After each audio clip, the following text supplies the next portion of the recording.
So, I think a lot of this, it comes from two places. The first is we have about $115 billion budget on an annual basis in New York City. We live in a state with about a $250 billion budget itself. And at the city level, there's a lot of that money that I don't believe is being used in the most productive way.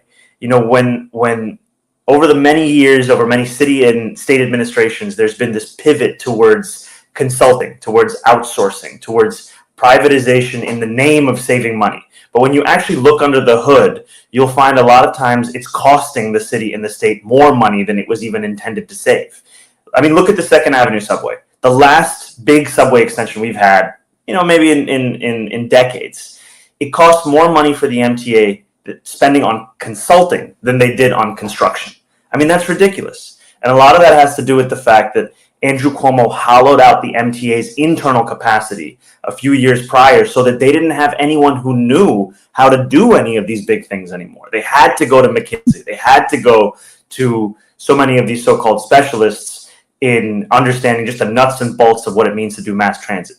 The other point is, Eric, to your question, about just how much wealth we have in this city. I believe we need to tax the wealthiest New Yorkers to fund the services that will transform every New Yorker's life. And I've been very clear. We've talked about freezing the rent, making buses fast and free, delivering universal childcare.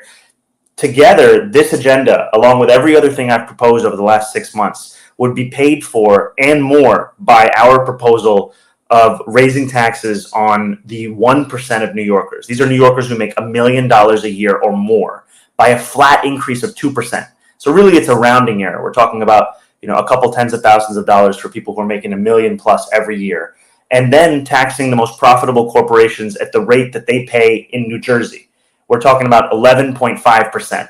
And that is something together, those things create $9 billion. And then you get an additional $1 billion through procurement reform, through hiring the actual number of fiscal auditors we need to collect the business tax we have, and through actually collecting the fines and fees that New York City is owed but is not interested in collecting at all, especially when it comes to large-scale landlords.